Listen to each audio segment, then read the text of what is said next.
Oh, what is the Upskis, everybody? Welcome back to another episode of the GX HockeyCast. There we go. We are on episode 106. Brock Besser of My Little Hockey Show, where once a week I go through all of the news and what's happenings in the NHL, mainly focusing in on the Toronto Maple Leafs and the Calgary Flames. Those are my favorite teams, but I'll be talking about all 32 teams on this podcast. So what do we got on tap for today? Is it not clear? We have to talk about the new Stanley Cup champions. We'll talk about the ending of that series, and there are a lot of huge trades that went down after I recorded the episode last week, of course. So we're going to be breaking that down. Big trades out of Calgary. We got big trades in Washington. It is freaking bananas. But before we get into that trade talk, we got to talk about the Florida freaking Panthers. Ladies and gentlemen, Florida Panthers have won their first Stanley Cup in their franchise's existence. Congratulations to the Florida Panthers. Now, there might be some salty poo-poo pants out there that, are upset with the Panthers winning, and everyone wanted Edmonton to win. Well, I don't know about everybody, but at this point, with Edmonton forcing it to Game 7, I mean, yeah, how could you not be rooting for this Edmonton team that has crawled back? I mean, what an outstanding season. Before we just give all the flowers to Florida, let's park the bus on the Edmonton Oilers for a second. Oilers fans out there, my goodness, what a run. I don't even, I've never experienced a run such as this. I can't imagine the heartbreak and the disappointment that you must be feeling. But hey, I don't think that is something to hang your heads low about. I think that was a run to hang your heads high from. And, I think, honestly, I've been saying this for ever since this series began, that watch out for Edmonton next year. Because now that they've made it, look what Florida did. They made it last season. They didn't quite get over the hump. This season they did it. I'm thinking the same thing could be happening for the Oilers. We'll have to wait and see, but I think they're going to come back with a really good mentality. I know that it sucks right now, but they'll lick their wounds and they're going to come back strong next season. That's my belief. I think this team is going to come back with a vengeance. McDavid is not going to be stopped until he raises that Stanley Cup. And he got so close, and I think now his determination levels are going to be maxed out. But what an outstanding effort from that team, man. Honestly, I think Edmonton was the better team throughout this entire series. Not game by game, but I think overall Edmonton showed that they were the better team. But we have seen this time in and time out. The better team doesn't always win. And I think the Florida Panthers got a little bit lucky. It got extremely freaking, let's say, high pressure for them. That got crazy for the Panthers. But they were able to roll it back in, and they settled it out and finished it at home. But Edmonton, my God, what an unbelievable series by McDavid. The two back-to-back four-point performances. And obviously, he wins the Conn Smythe. And there's a little bit of controversy, I guess, behind that. Because, McDavid didn't come out and accept the award. Why would he do that? It's the Florida Panthers moment. Why should I come out here and, we didn't win? I think McDavid realized that. I don't think he was being a bad sport about it at all. He shook everyone's hand. He was not poo-poo pants about anything. He did wait. But, why wait around? It's not his celebration. It's unbelievable that he won it, I think, by, absolutely deserved. I hope no one's upset that McDavid won it. Look at the stats. He is by far and away the most valuable person in all of the playoffs. He was amazing in the finals. It's just, Bobrovsky blew it in the end, and Barkov just wasn't. When you compare him to McDavid, it's just, Barkov wasn't able to neutralize McDavid in the finals. But, I think and McDavid, he's probably at that time is I don't even, I wanted that trophy. I wanted the Stanley Cup.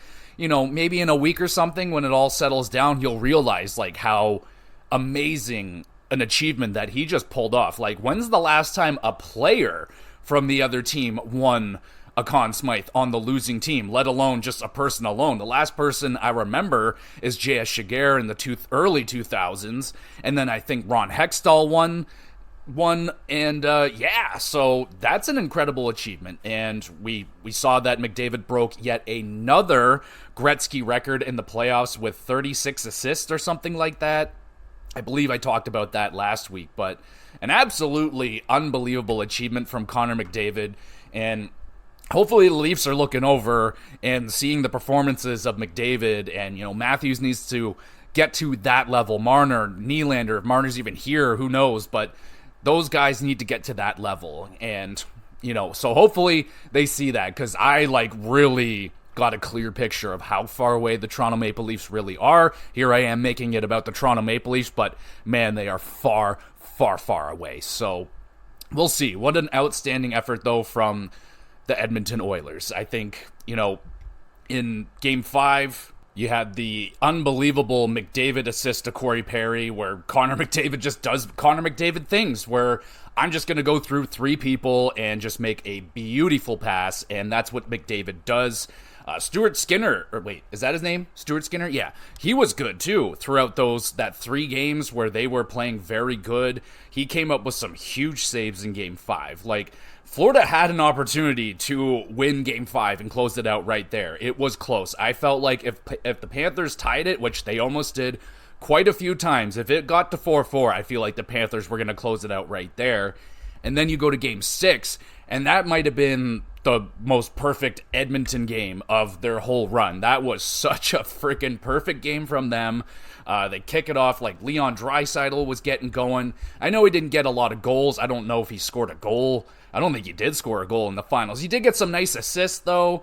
I'm still waiting for, the injury reports to start coming out. I haven't heard or seen anything yet. I was playing with a twisted lung, and my eye fell out. I've been playing with a fake eye for, since the second game of round 2, and they're like, wait, excuse me? And that kind of shit happens. So I'm waiting for those kind of reports to see what was going on with, we know with Evander Kane, but there's other guys, is there something going on? Was there something with McDavid? I mean, if there was, he battled through it like an absolute champion, and we've seen Draisaitl play on, no legs before, so he's played through pain, but I don't know what was going on. But Game 6 was a perfect game, I would say, from the Edmonton Oilers. There was that Panthers goal.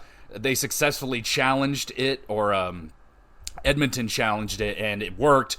That was a huge moment right there, and everyone going on the balls that it took to challenge that. Yeah, it was super duper close, but apparently there's this fucking secret angle that only certain people are allowed to see, which showed that, it was clearly offside. So, hey, why can't everyone have access to this particular angle? Why is it so secretive, and why couldn't the Panthers see it? I understand Maurice's being upset about that, because he didn't get to see that angle. His angle showed that it was good, they were fine, and then he's told, nope, it was. So, yeah, Panthers, that kind of was the TSN turning point of that game.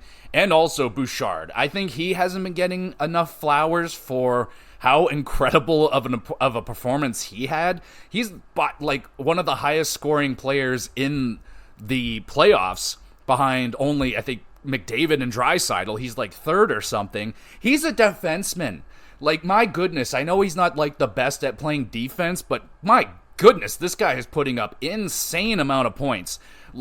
He's done more points. He's done more damage, point production than Matthews, Marner, Nylander combined this season. So Bouchard's insane. He also got a playoff record for most assists by a defenseman in one singular playoff run with 26. So that's absolutely insane, man. Bouchard is a monster. That nasty 3-headed beast of the power play that Edmonton has been running with Draisaitl on one side. You got the Bouch bomb, and then McDavid just fucking running around doing whatever he wants. It's scary, and Bouchard's made that power play just damn near unstoppable, but it just wasn't enough. We get to Game 7. It was sick. Alanis Morissette, she was there. She sang the anthem, the Wanna Know or whatever. It's a good song. I like her. but it's Sam Reinhart, man, and the Panthers. They were able to park the bus. Reinhart gets the game-winning goal, 2-1 victory, and the Florida Panthers win the Stanley Cup. It was a good Game 7. There was some fucking really close calls there for the Edmonton Oilers in the third period. Some bouncing pucks, some posts. It was a very close game. It was as 50-50 down the middle. You look at most of the betting lines, they were pick'ems. They were mostly pick'ems. It was a very tough game to figure out who was going to win. I was on the Florida Panthers. I chose them to win the series from the beginning. I was wrong. I had them in 6, but it is what it is. I felt like Florida was going to win it. It did get close. I was definitely, after Game 6, I was like, shit, bro. Edmonton could absolutely do this with that amount of momentum, that perfect of a game, but you have to give Florida props for being able to settle it down in Game 7, the biggest game possibly in the NHL in 30, 40 years. The biggest game people were bringing up was the 94 Rangers-Vancouver final, the Mark Messier guarantee, but hey, if McDavid guaranteed it or something, maybe they would have won. I don't know, but man, that was a fun series. It looked like it was just going to be a dud, and no, Edmonton made it a very dramatic series, and people were already writing up the stories for the Panthers as this is going to be the biggest collapse in NHL history, one of the biggest collapses in sports history. So all those stories are getting written about them from, who knows how early people were writing it. Oh, maybe after Game 1 loss, oh, here we go. Oh, did you know that this team and that team blew it and did all this? But they got through that scrutiny, the stories, fucking Belzito losing his shit after every loss in the... Man, that was getting scary. I don't know what that man was going to do if they lost that game in Game 7. It could have gotten ugly. It could have gotten really ugly, but thankfully, Belzito didn't have to explode.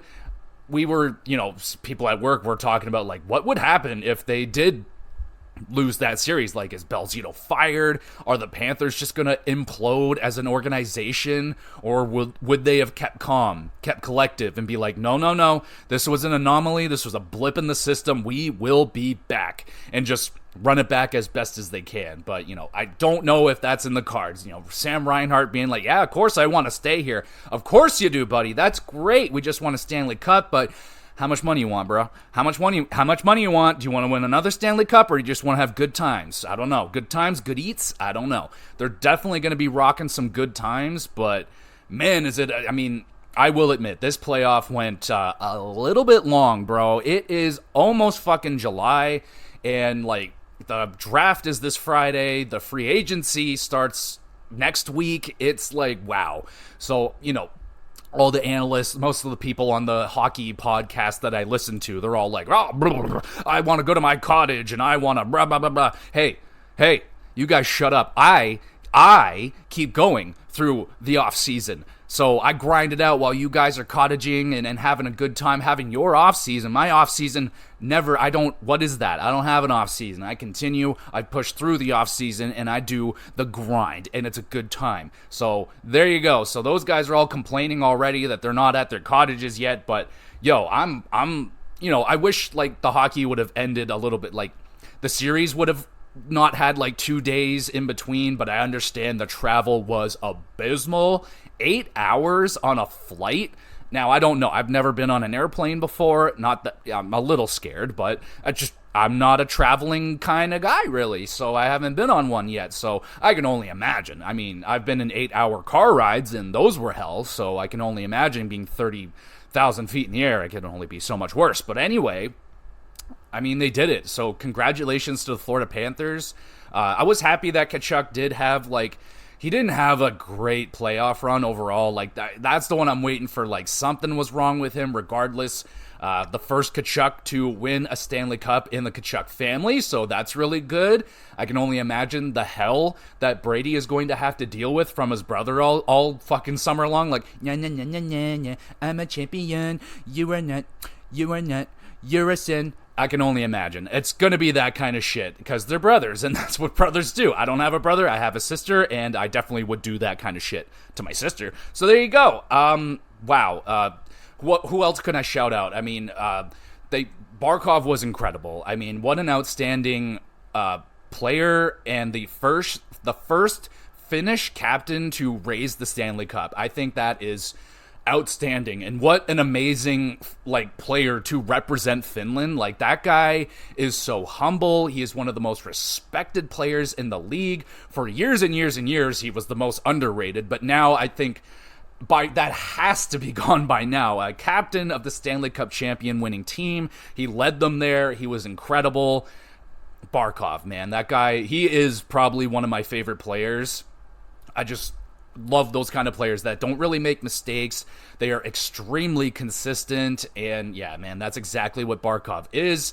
Man, what a run for him. What a run for Bobrovsky. I know his numbers were super duper ugly, but if you take out those 3 bad games, 4-ish bad games that he had in the finals, he was insanely good, man.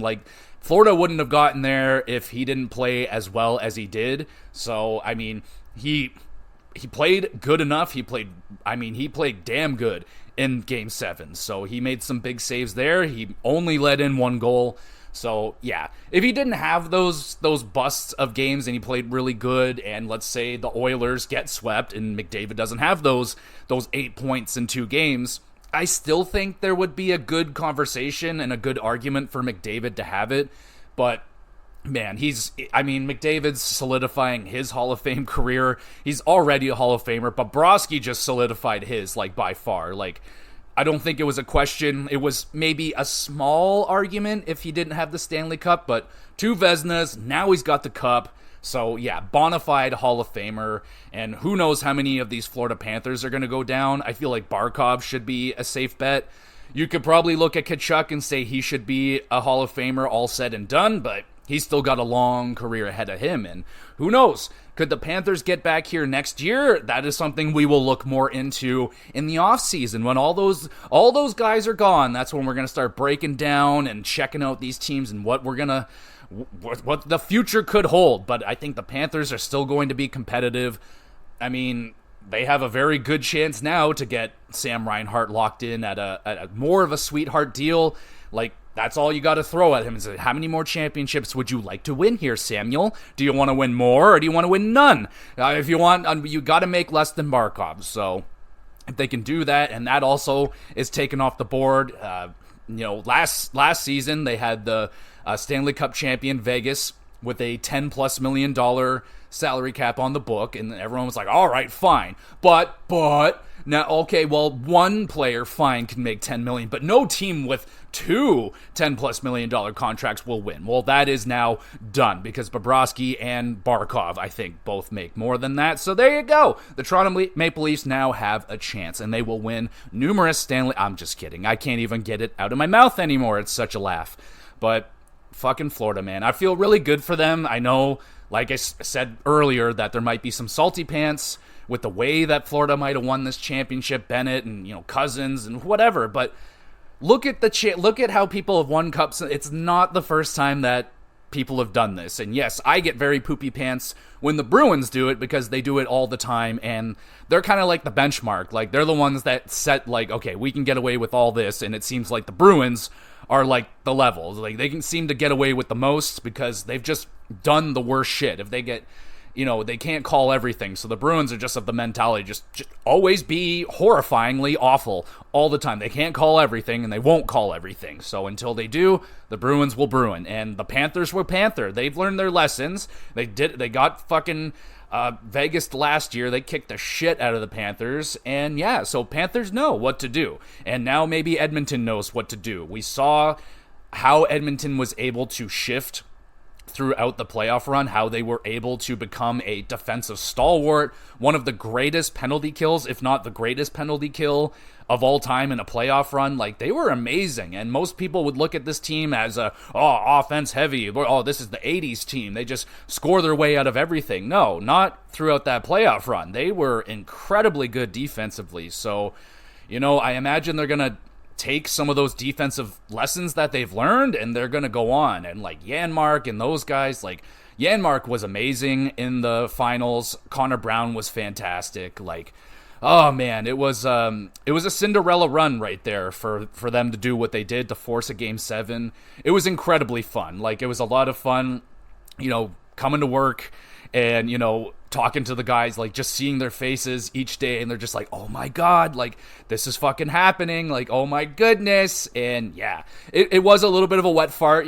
People weren't like all that excited about Florida winning at work, obviously, because no Canadian team still can't win. I really don't care about that. There's tons of Canadian players on the Panthers. It's fine. It's a lot of Canadian players are represented. They're going to be holding the Stanley Cup. So it's cool, man. Like, you don't hear Finland and Sweden and all those places complaining, oh, bring the cup back. Well, they don't have a team, so that makes a lot of sense. I'm an idiot. Yeah, so I think that's all I want to talk about with the what the fuck do you call it? I'll talk quickly about the celebration. Obviously, Barkov gets it first. He passes it to Bobrovsky next, I do believe. And then it was Kyle Okposo, who they put in for Game 7, which I think was a great idea. They talked about that earlier. It's like, hey, why not put Kyle Okposo in? They took out Cousins. Put in Kyle Okposo. He's the old veteran. He's the guy that you're playing for. This is going to be probably his last chance. I wouldn't be shocked if Kyle Okposo has already announced his retirement. Why not? Retire on top, bro. I loved his solo. He was yeah, bro. All those years in Buffalo, all those years in the island when they were just so, man, I felt good for Kyle Okposo. I felt really good for the Flames guys, like Tkachuk, man. Tkachuk was so right. I am so happy for him. He made the right decision to leave Calgary. As awful as it was for us Flames fans, I am not salty at all with Bennett and Tkachuk raising a Stanley Cup. That could have happened in Calgary, potentially, if management and the team rallied behind Tkachuk. I will go, my wife brings it up all the time because of how funny it was, but that was a TSN turning point when, what was it, Giordano flipped the puck at Tkachuk, and he lost his shit, and he tried to fight the Leafs, and the Flames were just like, nah, bro, we're sick of your shit. And that's when Tkachuk was like, yo, you guys don't have my back? You don't want to get into the fight? All right, I understand. This is not a competitive... This is a team that doesn't understand what it takes to win. So he took his talents to South Beach. He went to Florida. That's South Beach, right? I don't know. But yeah, I do not blame him for that. Sam Bennett, they didn't, like I said, they didn't know what they had in Sam Bennett. They were not utilizing that asset properly, and Florida, look at him go. He's been outstanding for them. He has been a playoff beast, and goddamn. So, again, I do not hold any animosity against the former Flames, and same thing would have happened if Edmonton won. I might have cried for fucking Zach Hyman and Connor Brown, man. Honestly, for the shit that Connor Brown went through this year, yeah, he had that contract, and yeah, he was making an insane amount of money for virtually zero production, but they kept him on the team the whole year. They were willing to pay that bonus to him because he is just Connor Brown, goddammit, he's the best, and he was so good on the penalty kill, and he was great in the finals. I love that guy. I miss him so much, and I miss Hyman so much. And yeah, a lot of people are like, oh, yeah, it's easy in hindsight to say that Hyman leaving was one of the biggest mistakes in Leafs history. Yeah, definitely was, but we all know that Hyman wasn't going to be the 50-goal guy. He was going to be a 30, 35-goal guy in Toronto. Every season that he had, before he was getting injured, he was on pace for 30, 35 goals. He wasn't being utilized the way that the Oilers figured out how to use him. Maybe Toronto figures it out and they unleash Hyman, but there's so much more to Hyman that not just, potting in goals and shit. It's the work ethic, it's the attitude, and Zach Hyman is, I know people don't like to say it, but he's a locker room guy. People love Zach Hyman, and look at what he's done for the Oilers. He has been unfreaking believable. He scored, I love people, they taking Hyman's goals, totaling it throughout the season and the playoffs. He's like, oh, you're in the 70 goals now. He's scored more than Matthews. It's like, yeah, I mean, it's just, I'm not saying that Hyman is a better player than Matthews. Absolutely not. But it just goes to show that, the Leafs don't know what they have sometimes. Like, there's so many players that have just been released and walked off from this team. I know, like, the Carter Verhaeghes and the McCanns and the fucking, you name them. These guys go on, and we always end up keeping the wrong guys at times. You keep the Kerfoots, you keep the fucking Justin Halls, and oh my god, there's just, yeah, it's easy to say in hindsight that there's just so many baffling mistakes, but again, we just don't know who is in charge, who is really running this team, who is really making the decisions, and it's really frustrating. And yeah, don't think that's going to change, but all that has changed is a new Stanley Cup champion in the NHL, your Florida champion Panthers. Florida Panthers, there it is. I feel that's great, though. I love when a team gets their first one, and that's great. I know people might be poop pants about, the fucking all these championships in Tampa, the belt or whatever. It's just their time, man. Like, there was a lot of, like, the Panthers sucked forever, and now they finally straightened it out and figured out that, hey, we could do this, and I hope that they can sustain the success, continue to be a great team. I cannot see why not. Also, I noticed, like, that Spencer Knight was there. That was also great. I was just very happy to see him there and celebrating with the team. He was in the player assistance program earlier in the season, and he just didn't join the team all year. I think he did come back, and he was playing in the AHL, but that is, like, you know, the future Florida Panthers goaltender. They're paying him $4.5 million. And yeah, I hope he can get back, and whatever the future holds for Spencer Knight will be good. But I just felt really good to see him out there celebrating with the team. That was really nice. So, okay, I think maybe at this point now, perhaps possibly, I can move on to some of these fucking trades that went down. What the fucking fuck? I cannot believe Pierre-Luc Dubois has been traded again. Oh, wow. So I think, you know, this is just, I think, a good hockey trade. And I know people always want every trade to have a winner and a loser or whatever the heck, which is fine, whatever. But I think this is just a trade that benefits both teams, hopefully anyway. So let's start with LA. So LA, they acquire Darcy Kemper, the goaltender, the goalie, maybe the goalie that they have been looking for. You know, LA for years now has been struggling to find a goaltender, and I think, you know, Darcy had a very difficult season last year in Washington, but they don't have a very good defensive core over there in Washington.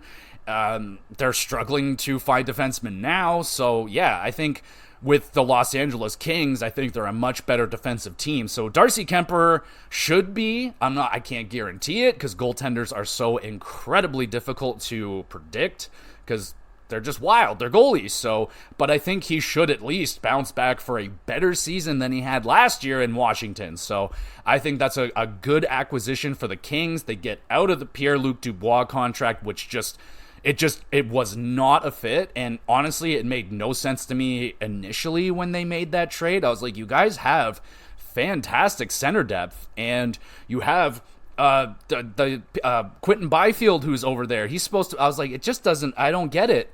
And okay, so they got out of it, and it was a 1-for-1 deal. They didn't have to give up anything else, and that is, I think, some very tidy work right there, because it was looking like LA might have to buy this thing out, or I don't know, it could have been really ugly, but there you go. And Washington, I don't think it's a bad thing either. They were desperate for centers, and Pierre-Luc Dubois is, bam, there's their first line center. He might, this could be the guy that's going to play with Ovechkin and maybe be his center if and when he breaks the Gretzky record. So maybe he'll add a little bit of that grit. I mean, he's never been, I think Dubois' best seasons were like 66 points or something like that. Could he get back to that 30-goal range with the Capitals? I don't know. They struggled mightily to get goals last season, so Dubois could help with that. He's a fine goal scorer, but I don't think he's going to fix the woes that is the Capitals' offensive situation. But some tidy work, man. So the Capitals have a top-ish center, and he's locked in. So, boom, 7 years. It's not a deal, I think, that's going to really bother the Capitals, because yes, they made the playoffs this year, kind of a mulligan. They definitely shouldn't have been there. They got swept. And, but it was impressive that they made it there, all things considering. And, yeah, it looks like with Washington, they're going to move on with Charlie Lindgren and whoever the fuck else is there. Might be risky business. They might pick up another goaltender, but I don't think the Washington Capitals are going to be in playoff contention for much longer, and more than likely going to be going down the rebuild route sooner rather than later. So honestly, I think this is just a great deal for both teams. It's something they both needed. You know, the Capitals, yes, they still need goaltending, but Darcy Kemper wasn't helping them, and Charlie Lindgren was just outplayed him. So they're going to double down on Charlie Sideburns, which, again, it could be risky to give him a full starting role, which he hasn't necessarily done. So we'll see. It could be great for Washington. It could be a disaster, but I don't think doubling down on Darcy Kemper would be any better. So bring in Pierre-Luc Dubois. I like this deal, man. I really, really do. I think it's good for both. So let's get to this goaltending trade right here. Oh my God. So the Ottawa Senators and the Boston Bruins have made a trade, everybody. Ottawa Senators acquire Linus Ullmark, goaltender, and they retain 25% of Korpisalo's contract, which means the Boston Bruins acquire goaltender Joonas Korpisalo and center Mark Kastelik, plus the first round pick in 2024, which is the 25th overall pick in this year's draft, which is happening this Friday. This is insane. This is crazy. We got a inter-rivalry trade right here, inter-conference, inter-divisional trade, but with goaltenders, which is very rare. And, oh boy, I don't know what to think. Honestly, I think this will probably be a disaster for Ottawa, and the Bruins will just, Joonas Korpisalo is going to turn into a Vezina candidate. He and Swayman are going to win the goaltending less goals against. They're going to hug all year, and Ullmark is going to suffer in Ottawa because everybody seems to suffer in Ottawa. I'm sorry, Ullmark. I think you're a good goalie. You've proven that you can be a good goalie on bad teams, which Ottawa isn't necessarily, but for some reason they always end up being bad. So I'm scared for Ottawa on this one. It's good that they got out of the Joonas Korpisalo contract, but they'll also have to retain 25% of that, so they're going to have to pay that out, which sucks, and they're going to have to give Linus Ullmark a contract, and what the fuck is that going to look like? It's probably going to be more expensive than the Korpisalo one, and I can't guarantee that Ullmark is going to be as good as he was with the Bruins as he is with the Senators. So, yeah, and on top of that, they gave up a first-round pick, 25th overall. The Bruins need some prospects. They definitely need that. And when it comes to Mark Kastelik, I know that name. He's a center, which the Bruins need. We all know that they're looking for centers. This guy's 25 years old. Right-handed shot center, 25, 6'3", so he's big. He doesn't really put up a lot of points or anything like that. He's only been playing a couple of seasons here. In 63 games, he had 10 points, 5 goals, 5 assists. So I'm not expecting this guy to crack their top 6 or anything. He may not even crack the team, but not bad. I mean, could Ullmark bite the Bruins in the ass and just be amazing? I don't know, man. I'm honestly shocked that it's the Senators where Ullmark ends up. It's very interesting. I mean, thankfully, it's not my team that's due. I don't know, man. Very interesting trade for sure right there. So I don't know how to feel about that one. It's I think it's going to be bad for the Senators. I don't know. It's too early to tell. We'll just have to see. But at least Ottawa's trying to fix the goaltending. So they're trying, but I just don't know about that one. The Korpisalo contract, a lot of people called that it was going to be a disaster. I might have said it was going to be a disaster as well, and that's exactly what happened. So there it is. All right, let's get over to the Calgary Flames. It happened, ladies and gentlemen. Jacob Markstrom is no longer a Calgary Flame and is now a part of the New Jersey Devils, where he should have fucking been last year. Anyway, so what do the Calgary Flames get? They get Kevin Ball, defenseman, a first-round pick in 2025, and the Flames have to retain 31.25% of Markstrom's salary, which is not an issue at all. He only has 1 year left anyway, so we don't care.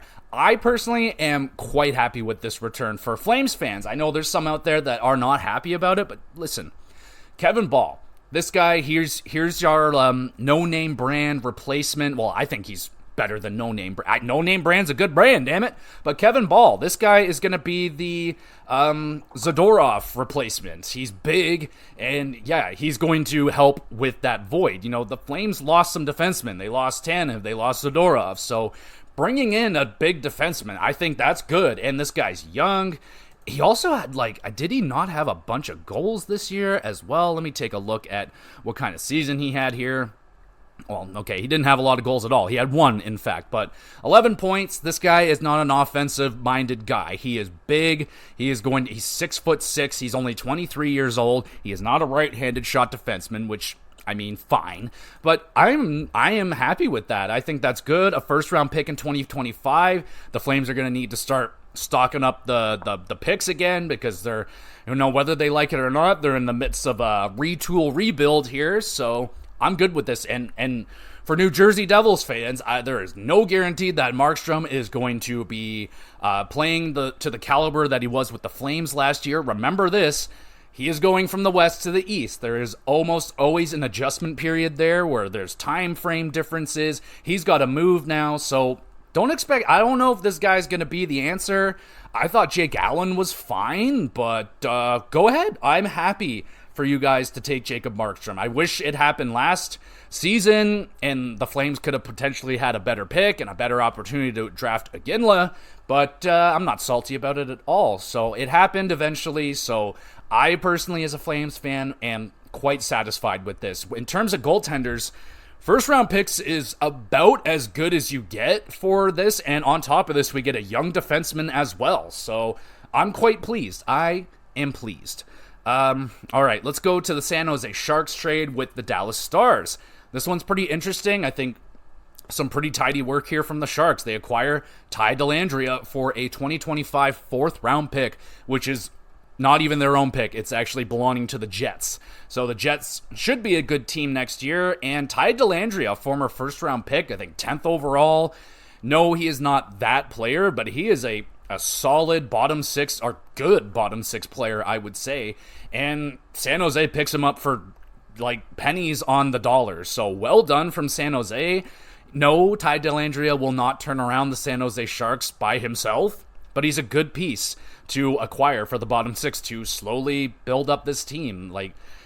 I like that trade a lot for San Jose. A lot of people are calling this a bona fide steal for the San Jose Sharks, and what the fuck are you doing for the Dallas Stars? But the Stars are extremely deep, and they might be trying to free up a little bit of space, maybe to bring back Duchesne or something like that. And Ty Dellandrea wasn't playing a lot for Dallas. I think he only played in 40 some odd games. He didn't get into a lot of action in the playoffs. So yeah, he is a asset that they could move off from, and better to get a fourth round pick instead of him walking. So Dallas did something rather than nothing. So you got to give them that at least. We have some minor trades here that I don't really know much about these players, but New Jersey acquires Adam Beckman, left winger from Minnesota, for Graham Clark. San Jose acquire Igor Afanaseyev, left winger, from Nashville, and Nashville acquires Ozzy Weisblatt. I think these are younger prospects getting swapped for one another, or I don't know. I'm not going to really worry about that. So we'll move on to this other San Jose Sharks trade, which I think is another very good piece of work right here. San Jose Sharks acquire Jake Wallman, defenseman, and a second-round pick from Detroit for future considerations. Jake Wallman is a good defenseman. He is a left-shot defenseman. His only thing is that he is a little bit expensive. Maybe a little bit too expensive now for the Detroit Red Wings to have, because they have guys like Maurice Sider and Lucas Raymond over there that need fucking extensions. So Jake Wallman, it looks like he's just getting cut from the team for salary cap reasons. This guy's a good defenseman. He had 12 goals last year, only the 9 assists, but 12 goals. That's not nothing. So this guy he's not huge. He's 6'1", 218. Yo, you got him for free, man. A good solid top 6. He's probably going to be a top 4 defenseman for the Sharks, but that is fantastic. Good job for San Jose right there. That's the kind of stuff that San Jose is going to be doing. They're going to take on bad contracts, and they get a second-round pick on top of that. So just Beautiful job, San Jose, right there. Now, it's not a needle mover or anything like the last trade, but it's better than nothing. So well done, San Jose. They're doing some shit right here. And speaking of doing shit, the Vancouver Canucks are doing some shit by re-signing, is his first name Philip? I think it is. Filip Hronek, massive eight-year deal, $7.25 million. Not bad. Considering at the beginning of the season, people were putting out $9 million plus, almost $10 million, I think it got to at certain points. So to get it down to a 7.25, even the rumored number coming out right before it was higher than this, I think it was 7.8 or something like that, maybe $8 million.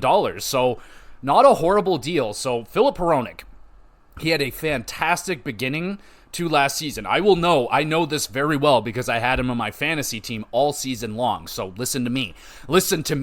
So he was fan-fucking-tastic at the beginning of the season, putting up almost an assist every single game, a couple of assists, but he wasn't scoring whatsoever. He was struggling mightily to score, but his partner is Quinn Hughes, and Quinn Hughes was doing a lot of the scoring. I think he had 20-plus goals. So, yeah, they found a fantastic partner for Quinn Hughes. He is a right-handed shot defenseman, which is a massive commodity in this league right now. And yeah, he did have a downward track he lacked offense in the back half of the season, which maybe drove his number down a little bit. I'm not going to say that this dude was doing Vancouver a favor.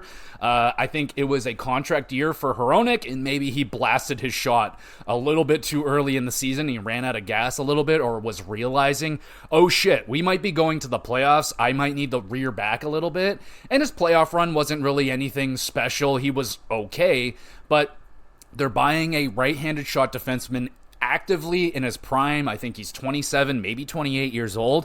But yeah, this is probably going to be a deal that rather they move off of later, or it's just going to not probably age great. But again, salary cap is going up. This could actually age fantastically the first 5 years of this. This could be a fan-fucking-tastic deal for the Vancouver Canucks for quite a while here. We'll see. And who's to say that Filip Hronek can't play fantastic hockey till he's fucking 37 years old? I mean, that's asking for a lot, but not a bad deal for Vancouver. I think it may even be borderline of a good deal, considering how much money Hronek probably would get on the open market right now as a right-handed shot defenseman that could put up 45, maybe 50 points for you, pretty good defensively.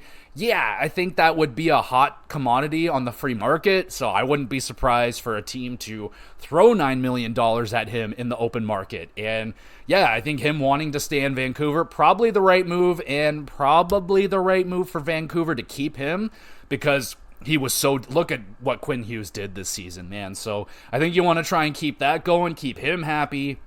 And also in other Vancouver news, they are trying to move the Mikheyev contract, which...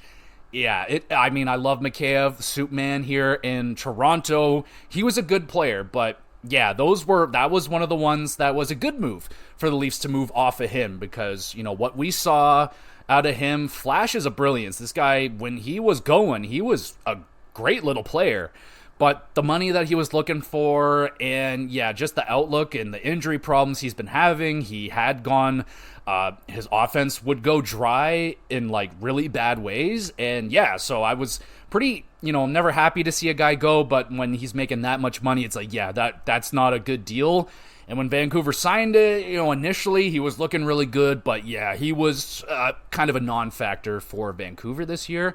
So if Vancouver is going to move something like that, you're going to have to look at kind of what Detroit just did, and the price that they paid, a second-round pick to move that $3 million contract. So if Vancouver wants to move the Mikheyev deal, they might have to pay a lot to do that, or maybe take on an equally not great contract, hoping that these guys can turn it around in a different scene. But that's the word on the streets right now, that Vancouver is trying to move off of Mikheyev, which, they gotta get some salary cap freed up, obviously, realizing now that they have a good team, and there are some bad contracts still on the books from the last GM's tenure. So, they're working through a little bit of that right now. But Vancouver, pretty busy. But the busiest team by far has been San Jose. And I don't know, they claim Barclay Goodrow off of waivers, which is like, all right, interesting. Very interesting. So they do the Rangers a massive favor by picking him up, because the Rangers are going to buy him out, and then they would have had to pay him that money that they owed over the course of many, many years. And San Jose was like, no, we'll take it. We got you, family. And I mean, yeah, they could use a bad contract maybe to hit the floor and shit like that, but they have a lot of bad contracts on their team too, still, that are there for quite a while. So I don't know, like, he's been there, he played there before. I don't know. I've heard things that he wasn't very happy about getting claimed by San Jose. I don't know, man, but I don't know. It's a very confusing move for me. Like, yes, you need bodies. San Jose needs someone, and this guy's a veteran with excellent playoff experience. I'm not expecting a lot of Goodrow for the San Jose Sharks, but he's more than likely to play with them unless he doesn't want to. But I mean, look out for a Rangers San Jose deal where they're just like, here's something for future assets, because thank you for picking up that contract for us, because that's a huge benefit for the Rangers. So I don't know about that one for San Jose. We'll see what happens. And speaking of that, we'll see what happens with Michkov. Remember that kid? He was the awesome Russian prospect that got selected last year in the draft by the Philadelphia Flyers. Now, this kid was like bona fide top 5 prospect, maybe top 3, maybe top 2. I don't know. There was a lot of hype around Michkov, but the only reason why he fell all the way to 8, I think, is because he's currently contracted, or was contracted, in the KHL. And with the KHL, it's not always a guarantee that that prospect is gonna come over. Sometimes they kind of get locked into the KHL, and they're not necessarily great with young players in the KHL. They don't really use them that much. They put them down on the 4th line. They're not really good at developing prospects over there. But in a shocking turn of events, ladies and gentlemen, Michkov is and probably was released from his KHL contract, and he's coming to Philadelphia, y'all. So this is phenomenal news for the Philadelphia Flyers, who could probably use a little bit of good news. This is great. And now you guys might look like geniuses picking this kid up, because now he's coming over, he's going to be in your system, and now you can start developing him properly. And this kid, who knows how soon we see him? He could be in the lineup next year.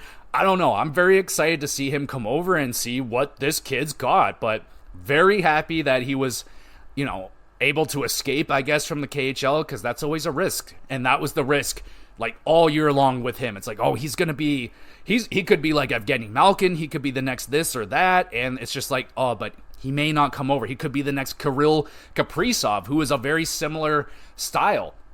A player with a tons of talent, but he plays in the KHL. And they didn't know if he was coming over, and he didn't for a long time. Minnesota had to wait forever for Kaprizov to come over, but it was worth the wait. Look at him go. I'm not saying that Michkov was going to be fucking Kaprizov on day one, but that is what they had him listed as. So if they have a potential Kaprizov coming into their lineup, that's good news. That is very, very good news. So good on you. Okay, so we got... Okay, wait, how much bad news do we have here? Do we have any more good? That's not great news. That's not great news. That's not great news. That's like semi-sad good news, but all right, shit. I think I used up all the good stuff. All right, let's go to the bad stuff. So Columbus.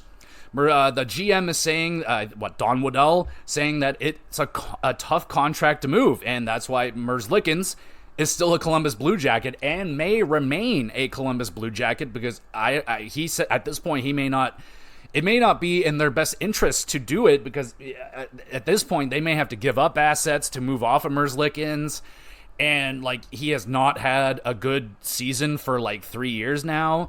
So yeah, that is potentially an asset that you just might have to sit out and just fucking hope that it turns around. Yes, I know you want out of here, but it's just not in good business for us to do that. So you're going to have to make it work here, kiddo, which you may not like to hear, but that might be the way that it is for Columbus right now, and there's probably a lot of other shit that they got to start doing, but let's swing over to New Jersey. So I'm not very aware of this because I don't listen to their broadcasts and I rarely watch New Jersey games, but New Jersey does not renew Erica Watcher's contract. She was the Devils announcer for the last 6 seasons. As far as I know, she was rather well liked, according to the hockey guy who watches all the hockey and he will listen to all the different broadcasts. He was a big fan of hers. He said he would intentionally watch the New Jersey feeds so that he can hear her commentary and stuff like that. So yeah, that really sucks that someone is losing their job. I imagine she will probably land on her feet somewhere else. If she's a very good talent, she will. So, but that sucks, I guess, for New Jersey. And speaking of suck, here come the Arizona Coyotes again, or the not Coyotes, just Arizona, I guess. So here we go again, folks. I know, but this is probably the last-ish time we talk about it for a minute.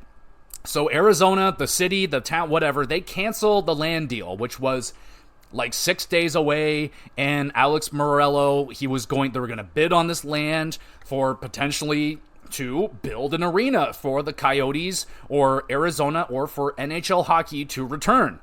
And Arizona cancels it. They're like, nah, we're not going to do it. We don't like you, Alex, in fact. We actually really don't like you. And in fact, everybody doesn't like you and nobody wants to do business with you. So this is kind of their, like, everyone saying, like, with blaring horns and like signs, like, we don't want to work with you, Alex Morello. Take your money and fuck off. That's what I'm getting out of this. So take your $1 billion, bro, and just leave. Because they already took the team away because you just can't figure it out. The city doesn't believe in you. The NHL doesn't believe in you, clearly, which is a hard thing to do when it's the Arizona Coyotes. Because do you know what they've gone through to keep that fucking team there? And then they finally just said, you know what? This guy sucks. We're pulling the plug and we're sending them to Utah. This is ridiculous. And, I mean, it's still ridiculous that it didn't happen earlier. Like, the whole them playing in the little college arena should have never happened in the first place, though it was a fun, cool experiment. Should have never happened. It was a good move that they fucking finally pulled the plug on this guy and weren't buying the fucking shit that he was selling. Like, oh, don't worry, I'll get this land deal. I promise I'll do it. And nah, man, like, nah. So that's done. That's over with. And apparently Alex Morello, he said he's fucking done too. He's like, I give up. So that's good. So hopefully what is going to happen is that this guy leaves and he just gives up the rights and he lets someone else have it. Because he has a 5-year whatever window to try and bring back the team. But clearly at this point, I think he has now received the message that you are wasting your time. We will not let you have it. We will just cut you off at every stop. So just give up. And that's what he said. So he gave up, and that's good for Arizona, and hopefully this can help the process of the NHL returning there go faster, because hopefully he can just like be like, fine, just forget the window, I'll take my money and leave, and you guys can find a proper owner, hopefully this time, and get this shit going and find somewhere to put this fucking team and get these fans what they deserve, because they're good fans there. You don't treat them right, and you're just stupid ownership. So the stupidity continues, but I think we are getting ever so close to the end of the crap. So fucking hopefully this is one of the last times we have to talk about negative news. I mean, honestly, I think it's negative news with massive silver linings in there. So I think in the end, this will be good. The faster that this fucking guy gets out of here, the better. So I think this is good news. Speaking of semi-good, but also sad news, Colorado Avalanche's Cogliano retires after 17 seasons. And this guy was speedy as fuck. He was always one of the fastest players around.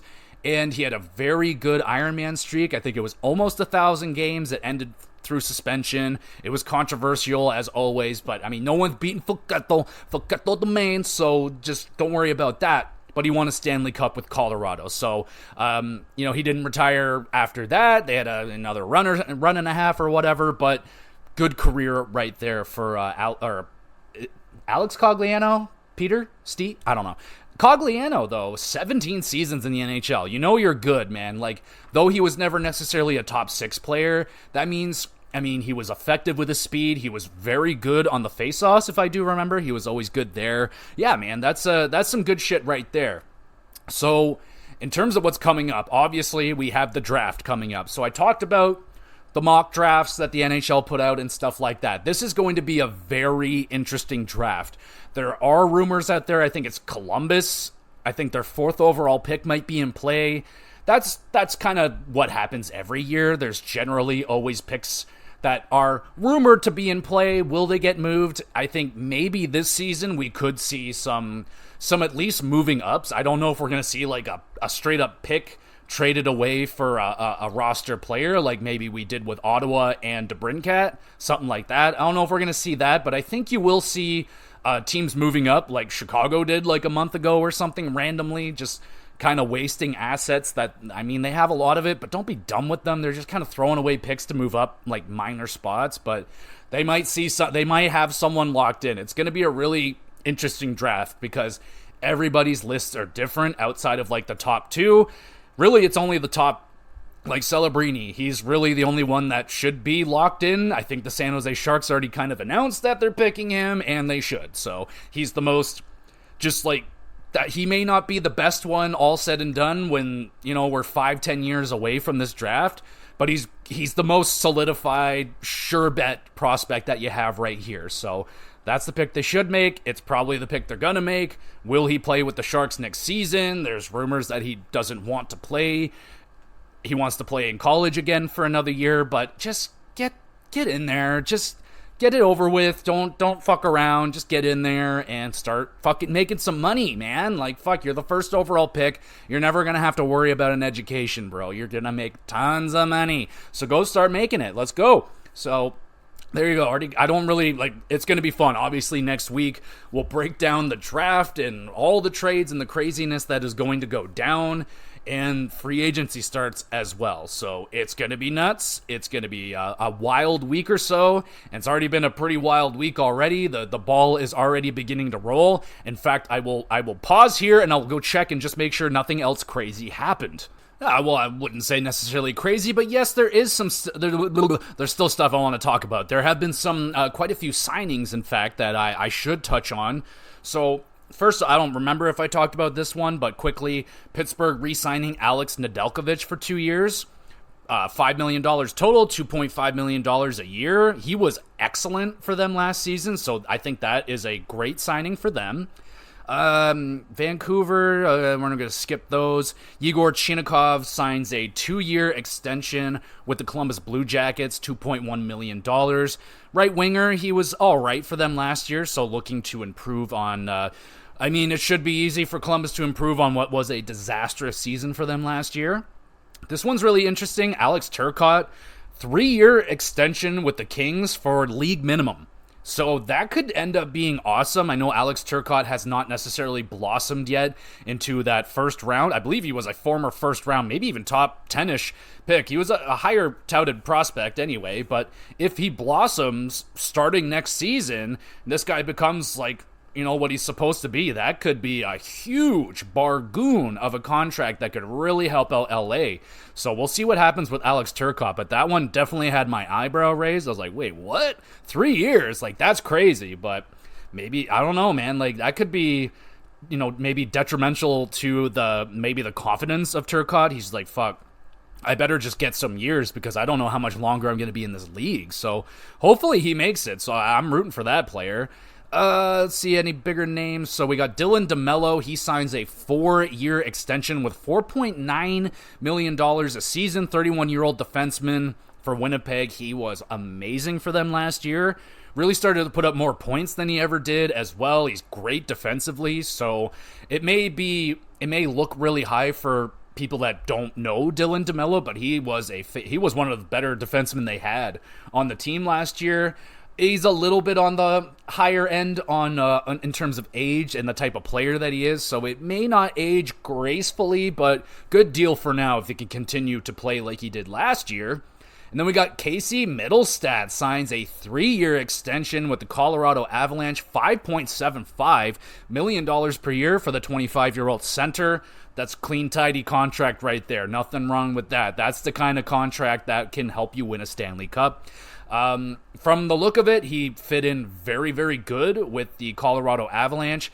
I don't think he is as effective as Nazem Kadri was necessarily when he was there, but they're different style of players. I think by far, or maybe not by far, but Middlestat is the best second-line center that they've had since Kadri, so pretty good, man. It's not that long. That'll take him, he'll probably play here for the 3 years. They might move him on that last year, and he just might walk himself to free agency at 28, 29 years old and cash in. So he can have a good little run here with Colorado. That's pretty good.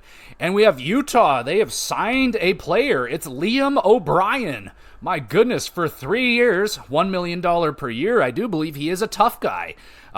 So that's fine. I think that's an extension. So he was already with Utah. I mean, they have players, obviously, but, that's, cool. I see their logo here. That's a lot of fun. So, yeah, that's really cool. Those are the big signings. There's a lot of minor signings there from guys that we probably won't know about. And the only other thing that I would like to talk about is that they have announced 7 new members in the class of the 2024 Hall of Fame. So there are some recognizable names right here. So let's see if I can just get it all. Okay, so they're going to be weird about it. All right, so we got Pavel Datsyuk. That's the big one, baby. Pavel Datsyuk. I think they said 3-time Selke winner, 4-time Lady Byng. So yeah, he was one of the best two-way forwards of all time. This guy was insane. Some of the dirtiest dangles you will ever see. One of the hardest guys to take the puck away from. Datsyuk was ridiculous. Finally, Jeremy Roenick gets into the Hall of Fame. He was one of the best offensive players in his prime. Yes, he never won a Stanley Cup, but as we're learning, winning a Stanley Cup doesn't have to be a criteria to get you into the Hall of Fame. When you have a career such as he, over 500 goals, he was a fantastic, I think 1,300 points as a player. We get Shea Weber. Shea Weber is going into the Hall of Fame. He's only 38 years old, and he is still under contract currently with the Utah Hockey Club. But that is very interesting. Shea Weber never won a Norris Trophy, but he was, I would say, almost every single year he played, he was always in that top 5 conversation, you would say. He was always one of the best and one of the most effective. He won gold with Canada. Shea Weber was an outstanding defenseman. I would put him in my Hall of Fame, but I was honestly a little bit surprised to see him here already. So good chances that we'll see Carey Price probably next year or 2 or something like that. All right, so that's really cool. Let's see, who else do we have? We have Campbell, who spent more than a decade on the selection committee, has been working high up in the NHL office for more than 20 years since a stint coaching in New York Rangers. He said it was kind of shocking to get the call. We have Darwitz and Wendell Pohl were teammates at the University of Minnesota, and they were on the U.S. national team, reaching the Olympic final in Salt Lake City in 2002, and leaving with the silver medals. Wendell Pohl got emotional when she found out they'd also be going into the Hall of Fame together, especially as another sign of the growth and appreciation of women's hockey. And again, I feel like they maybe could speed up that process with the women's Hall of Fame inductions, because I think they've only been doing 2 maximum, and sometimes there was only 1, so I don't know. It's always good to see more women going into the Hockey Hall of Fame. Sadly, I didn't get to see a whole lot of women's hockey growing up. It was definitely not as thrown around back then as it is now, and it's great to see where women's hockey is going right now. It's in maybe one of the best positions, if not the best position it's been in a very long time, if not ever. So that is awesome. But Pavel Datsyuk, man, he was such a treat to watch. Jeremy Roenick, for some reason, I always loved using him in NHL 03. Don't know why, but Jeremy Roenick, a very colorful career. He has not without his controversies and stuff like that. One thing I always remember about Jeremy Roenick was when the Chicago Blackhawks won, he's like, Chicago Blackhawks, man. He got all emotional and stuff. I mean, yeah, that it sucks that he never won a Stanley Cup. Hey, man, you're not the first, so hey, at least you get to go into the Hall of Fame.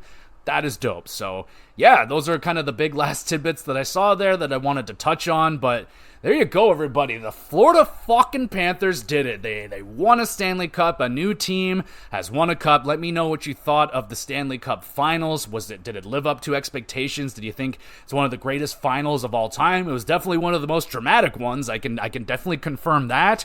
It was fun, man. It was a fun ride. You know, it was fun. I enjoyed it. I will go through like my old predictions and stuff like that. The NHL awards are coming out, so they're finally gonna release the remainder of them. Even though like I'm not gonna watch it because they've already announced like a good portion of the awards we already know, so I'm just gonna wait for it all to come out. We'll see who wins, and then I'll go through all my horrible predictions and all that great stuff. And oh, buddy, we'll do some wrap ups, and yeah, we can start going through the teams, and we'll be talking about the draft next week. Oh god, it's gonna get busy, man. It's gonna be crazy. It's gonna be fun, and yeah. So thank you everybody so much for listening to the podcast. Another amazing month for me here on this podcast. So thank you again. If you're new here or old here listening, you are the best. And in terms of what else we got going on this week, for the GamerCast, going to be doing Crash Bandicoot Trilogy. I've never played those games before, so I'm going to go through my retrospective and my impressions of that series, which could lead into verses and who knows what else. It's going to be a fun episode going through those 3 games. It was something. So I'll be talking about that probably on Friday. And there is we got a pay-per-view coming up for AEW. I believe it's Forbidden Door this Sunday, so there will be a extra pay-per-view review for that pay-per-view alongside your weekly wrestling recap for WWE and AEW, so be on the lookout for that. I can't confirm when those are going to come out. Probably the recap on Sunday, Monday, and Forbidden Door probably also somewhere around Sunday, Monday, and or Tuesday. So, as always, there will be a good amount of content rolling out here from the GX Plus cast. Make sure you're sticking around and following along on Twitter. There's a Twitter page where I put up announcements as best as I can. And there's a YouTube channel where I upload all of these episodes. You can watch them over there on the Gamer GX Videos YouTube channel. All the links are down below. Great place too if you want to. I would love for y'all to send in questions, anything related to video games, hockey, and wrestling. I could probably answer confidently for you. Send in an email. There's an email address. You can send messages on Twitter and on YouTube. You can put questions in the comment section. I would love that. Love to shout you out, read your question, answer your question, and that would be ultra mega kiddy. So there you go, everybody. Thank you so much for listening. You the best, but you want to be even more the best? Make sure you're reviewing the podcast and all that great stuff. Tell a friend or two, and we will be back again with some GX Plus Cast.